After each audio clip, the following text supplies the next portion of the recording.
What's up tout le monde, c'est Christophe. Aujourd'hui on se retrouve pour les Breaking News. Et aujourd'hui je vais donc vous parler à propos du jeu GTA V, de cette fameuse mise à jour, la 1.16 qu'on attend tous. Ça fait quand même un petit bail qu'on attend cette mise à jour là, puisqu'on a eu un peu ces soucis de lobby ces derniers temps qui ont un peu retardé tout ça, cette mise à jour là, et qui normalement devrait être repoussée jusqu'à demain, enfin en tout cas plutôt ce soir pour les gens qui aiment bien, on va dire, geeker tout ça tardivement, hein, parce que je pense qu'après minuit tout ça on devrait à partir de ce moment-là retrouver à tout moment et bien cette fameuse mise à jour, donc la 1.16 DLC assez spéciale, puisque ça sera aéronautique. Pourquoi tout le monde en parle de tout ça au niveau des avions, des trucs comme ça? Je vous en avais déjà un peu bien, je vous en avais déjà bien parlé plutôt, et c'est vrai qu'il y en a pas mal qui me posent la question: mais Chriso, pourquoi tu penses que ça peut être ça au lieu que ce soit par exemple les braquages, ou au lieu que ce soit le casino, ou au lieu que ce soit le mode zombie, où il y a plein de trucs qui ont été dit un peu par un grand nombre de youtubeurs, c'est vrai,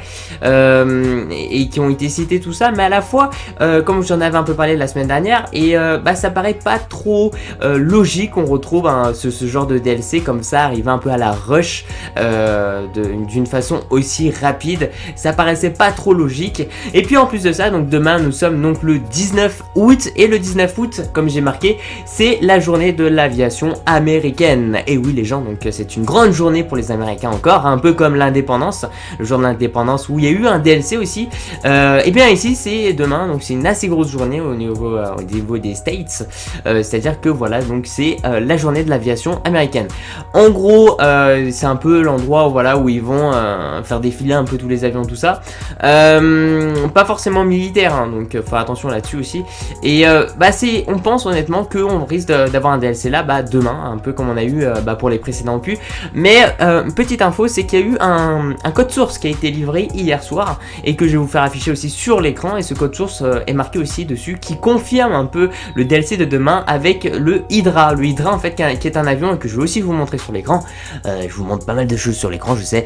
Et en fait le Hydra qui est un avion qu'on retrouve aussi dans un ancien GTA, le GTA San Andreas, qui a une sorte de propulseur qui peut s'incliner tout ça, et qui permettra en fait de avec votre jet, et bien de voler au début donc à la verticale, c'est-à-dire qu'au lieu de je sais pas moi, de prendre une certaine distance pour voler, et bien lui il vole carrément à la verticale, c'est-à-dire comme un hélicoptère un peu. C'est assez spécial, et normalement on devrait le retrouver demain en tant que DLC. Alors, attention, là c'est des spéculations, il n'y a rien d'officiel, tout ça par Rockstar, forcément ils vont rien dire d'officiel, mais voilà, en tout cas c'est vrai qu'il y a fortement de chances qu'on retrouve ce fameux DLC. Je sais pas ce que vous en pensez, moi honnêtement je pense qu'il y a 95% de chances qu'on retrouve ce fameux DLC sur l'aviation, que beaucoup de personnes en ont parlé, tout ça, et moi j'en ai parlé quelques fois. La semaine dernière j'en avais parlé donc pour aujourd'hui, donc je vous ai dit comme quoi aujourd'hui je ferai une petite vidéo comme ça pour vous expliquer un peu plus.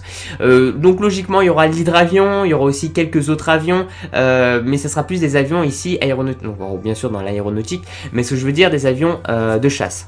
Donc on a par exemple ici le Hydra, peut-être je sais pas moi, après ça reste à voir, mais ils peuvent vraiment incorporer pas mal d'avions de chasse ou de trucs comme ça. Après je sais pas trop comment ils vont mettre. Il y en a beaucoup d'abonnés aussi qui m'ont demandé un petit truc, qui m'ont demandé des costumes militaires. Je sais pas si ça vous plairait, mais c'est possible, hein, de peut-être, on va dire, rassembler tout ça et mettre des costumes militaires. Au niveau des costumes, au niveau des nouvelles coiffures, forcément on en aura. Bon, ils vont enlever tous les glitches quasiment, donc ça va être un bon truc. Les lobbies, normalement ça sera complètement ban, mais il y en aura toujours, hein, de toute façon quoi qu'il arrive il y en aura toujours, mais moins, parce que ça sera de plus en plus compliqué à faire. Voilà, franchement dites-moi ce que vous en pensez tout ça dans la barre des commentaires. Je tenais vraiment aussi à vous remercier d'être aussi proche de moi sur Facebook ou alors sur Snap, puisque je vous file aussi mon Snap personnel, et je vous file aussi mon Facebook personnel qui prend beaucoup de temps tout ça à gérer, mais en fait dans mon Snap, donc comme je vous montre sur l'écran, je réponds à tout le monde, et voilà, si vous voulez participer à ça, m'envoyer un petit Snap pour rigoler ou un truc comme ça, et bien je vous y répondrai. Alors peut-être pas dans l'immédiat, mais voilà, sous quelques heures j'y réponds. Ça peut me prendre du temps tout ça, mais c'est un grand plaisir on va dire de collaborer avec vous, ma nouvelle communauté. Donc depuis mes 80 000 abonnés, comme j'ai dit, j'ai voulu un peu recommencer, restart my channel. Voilà, merci pour tous les gens, vous pouvez mettre un petit j'aime à la vidéo, vous faites comme vous voulez, c'est votre choix. Et puis on va se retrouver je pense très prochainement, et j'espère honnêtement qu'on se retrouve demain, et bien pour une petite présentation de la 1.16. Franchement j'espère. Voilà, peace out.